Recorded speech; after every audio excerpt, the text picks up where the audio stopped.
Aina, anak sulung dalam keluarga ni. Dari kecil, aku cuba jadi anak yang baik. Tapi bila aku pindah ke bandar, aku hilang diri aku sendiri.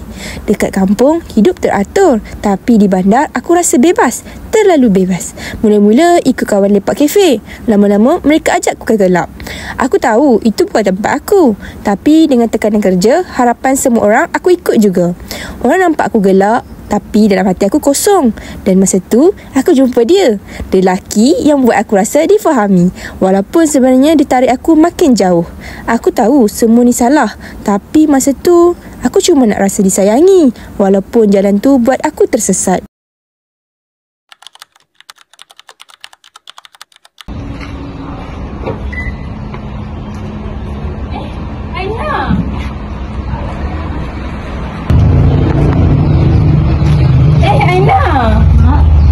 Namanya Aina tak balik. Mak rindu tau Kak Aina.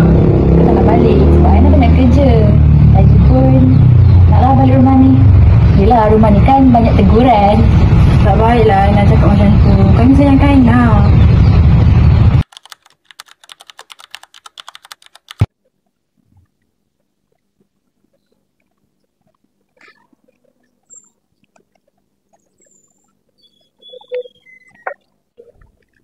Aina, macam ni ke kamu balik rumah? Dan macam ni ke anak ayah berpakaian? Ayah, Aina dah besar tau. Aina pandailah jaga diri. Jaga diri?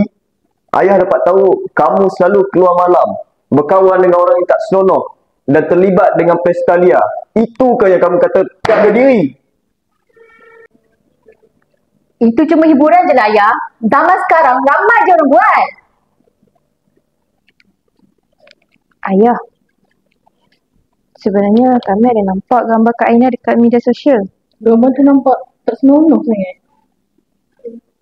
Apa? Betul ke Aina? Tak semua dalam internet tu betul, Ayah. Kenapa Ayah cepat menghukum Aina? Sudahlah tu abang, anak baru je balik. Kita boleh bincang elok-elok. Nak bagi rosak lu baru nak bincang ke?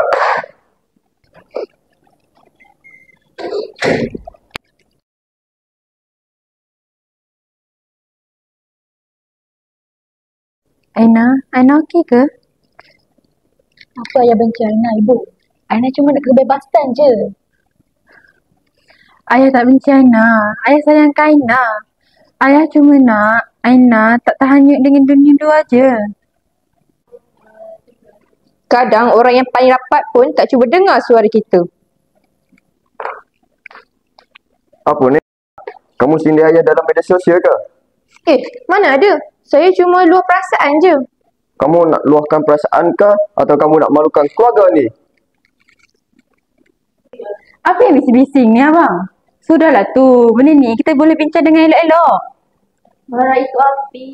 Saya itu air. Mana yang kamu pilih untuk padamkan rumah ni?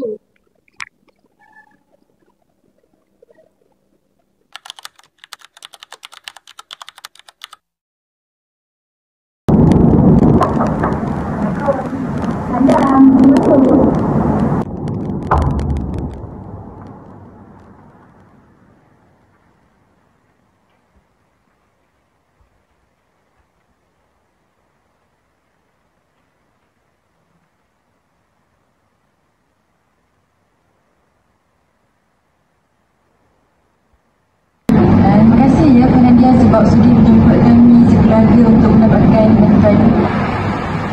Sama-sama Puan, mari kita mulakan perbincangan kita. Okey, siapa nak mula? Saya. Saya sayang ayah.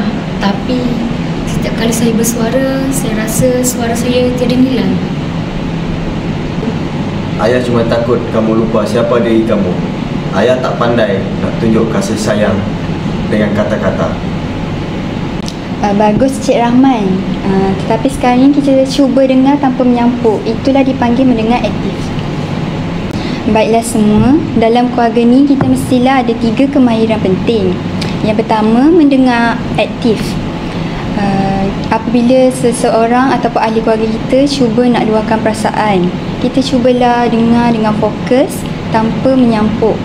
Yang kedua, empathy. Maksudnya kita cuba faham perasaan orang lain. Maksudnya kalau kita yang berada dekat tempat dia, maksudnya kita boleh macam sekurang-kurangnya dapatlah membantu untuk selesaikan apa yang dihadapi oleh si peluah. Dan yang ketiga, komunikasi asertif. Maksudnya luahkan je perasaan tu, tapi janganlah cuba nak menyerang. Saya pun salah. Saya tak patut post status tu. Saya cuma nakkan perhatian. Kita sebenarnya semua sayang satu sama lain, tapi kadang kita lupa macam mana cara nak tunjukkan dia. Betul tak Amira? Apabila kita belajar mendengar, kasih sayang dalam diri kita tumbuh secara perlahan-lahan.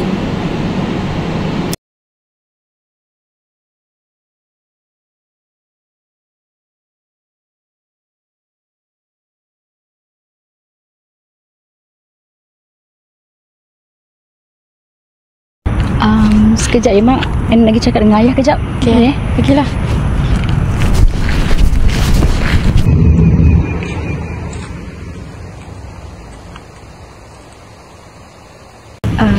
Ayah, Aina nak cakap sikit boleh? Aina nak minta maaf. Aina tahu Aina dah kecewakan ayah. Cumanya Aina nak ayah faham cara Aina melihat dunia je. Ayah pun nak minta maaf juga nak. Kadang ayah pun terlupa nak dengar. Bukan ayah tak sayang. Saya pun minta maaf ayah, Kak Aina. Saya pun bersalah.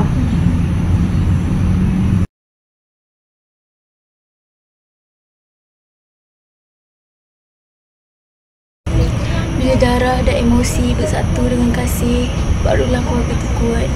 Betul tu Mak. Konflik nilai bukanlah musuh keluarga, tetapi peluang untuk kita belajar berkomunikasi dengan hati.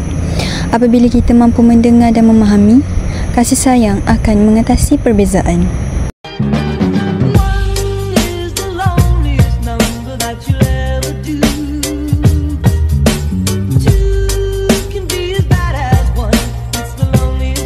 Since the